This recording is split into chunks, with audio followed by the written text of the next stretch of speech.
여러분 안녕하세요. 사주 보는 변호사입니다. 오늘은 많은 분들이 궁금해하시는 주제, 바로 부자 사주, 재물운이 마르지 않는 사주에 대해 이야기해 보겠습니다.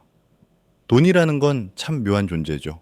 너무 집착하면 그 노예가 되지만 또 완전히 외면할 수도 없습니다.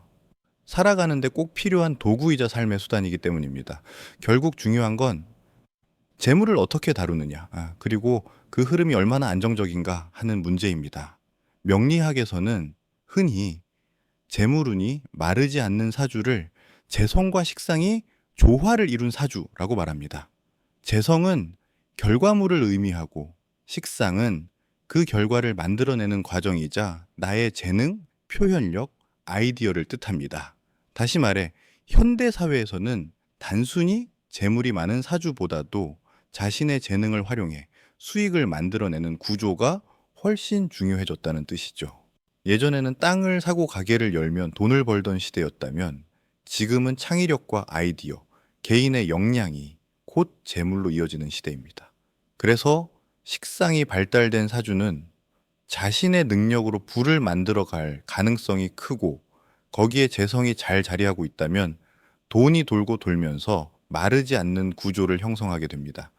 결국 재물운이 마르지 않는다는 건 돈이 그냥 들어온다는 뜻이 아니라 벌 수 있는 구조가 있고 유지할 수 있는 기운이 있으며 그걸 순환시킬 수 있는 운의 흐름이 갖춰져 있다는 의미입니다.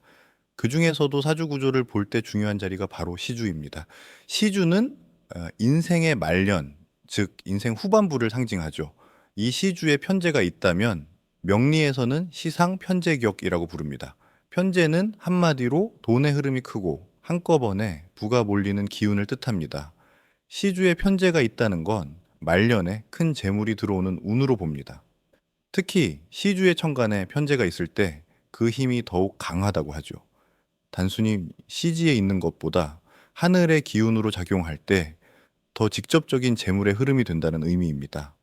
한 단계 더 나아가 시주에만 편재가 있고 다른 기둥에는 재성이 없는 경우를 시상 1위 편재격이라고 부릅니다. 이 구조를 가진 사람은 말년에 큰 부자가 될 가능성이 높다고 봅니다. 다른 곳엔 재성이 없지만 시주에서 단 한 줄기의 강한 편재가 자리하므로 일생 동안의 재물운이 후반부에 집중되는 경우죠. 다만 이 구조가 있다고 해서 모두 부자가 되는 건 아닙니다. 대운의 흐름이 그 재성을 도와야 하고 본인의 일간이 충분히 강해야 그 재물이 내 것이 될 수 있습니다. 명리학에서는 재다신약이라는 표현이 있습니다. 재물이 많아도 내 기운이 약하면 그 재물을 감당하지 못한다는 뜻이죠. 마치 물이 너무 많아 그릇이 넘쳐버리는 것처럼요.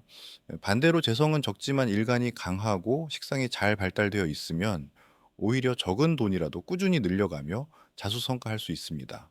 그래서 재성이 많다고 무조건 좋은 것이 아니고 식상과 인성의 흐름까지 함께 보아야 합니다. 실제로 상담을 하다 보면 사주에 재성이 많아도 돈을 제대로 벌지 못하는 분이 있습니다. 반면 재성이 약한데 인성이나 식상이 강해서 공부나 예술, 기획 등 자기 역량을 활용해 큰 돈을 버는 분도 있습니다. 결국 부자가 되는 것은 재성의 유무보다 그 재성을 활용할 수 있는 힘, 즉 내 사주가 가진 구조를 얼마나 잘 쓰느냐의 문제입니다. 과거에는 먹고 사는 것이 인생의 최대 목표였기에 단순히 재성과 식신이 있는 사주를 좋은 사주로 봤습니다. 하지만 현대에는 상황이 다릅니다. 대부분의 사람들은 생존을 넘어서 욕망의 충족, 명예, 관계, 자기 실현을 위해 돈을 법니다. 그래서 재물이 많다고 해서 반드시 행복하거나 성공적인 것은 아닙니다. 명리학에서도 이제는 재성의 유무보다 그 재물을 내가 어떻게 다루는가가 더 중요하게 해석되고 있습니다. 그렇다면은 시기별로 재물운은 어떻게 다를까요? 초년, 중년, 말년의 운은 완전히 다릅니다. 초년에 재물운이 있으려면 연주와 월주가 안정되어야 합니다. 충이나 극이 심하지 않고 식상과 재성이 서로 다투지 않아야 하죠. 이런 사람은 현실 감각이 뛰어나고 부모가 부유한 경우가 많으며 젊은 시절부터 돈을 만질 기회가 주어집니다. 다만 이런 사람도 일주와 시주가 불안하거나 흉운을 만나면 그 재물을 지키기 어렵습니다. 초년부터 큰 돈을 벌어도 유지가 안 되는 이유가 여기에 있습니다. 반면은 중년 이후에 재물운이 좋은 사주는 일주와 시주가 안정되어야 합니다. 이 시기에는 일간이 강해야 하고 식상과 재성이 적당히 배합되어야 합니다. 사주가 신강하고 식상이나 재성을 용신으로 삼는다면 자수성가형이 될 가능성이 높습니다. 또한 정관과 정인이 조화를 이루어 일지와 시주에서 제 역할을 한다면 재물뿐 아니라 명예까지 함께 얻는 경우도 많습니다. 결국 인생 후반부의 재물운은 내 힘으로 스스로 벌어들이는 구조가 되어야 지속됩니다. 이제 명리학적 해석을 조금 더 현실적으로 풀어보겠습니다. 사주팔자는 타고난 운명이지만 그 운명을 어떻게 활용하느냐는 전적으로 자신의 선택과 노력에 달려 있습니다. 좋은 재물운이 있다면 그 운이 왔을 때 제대로 잡을 준비가 되어 있어야 합니다. 대운은 10년마다 바뀌는데 이 시기마다 인생의 주제가 바뀌고 사회적 환경과 가치관도 달라집니다.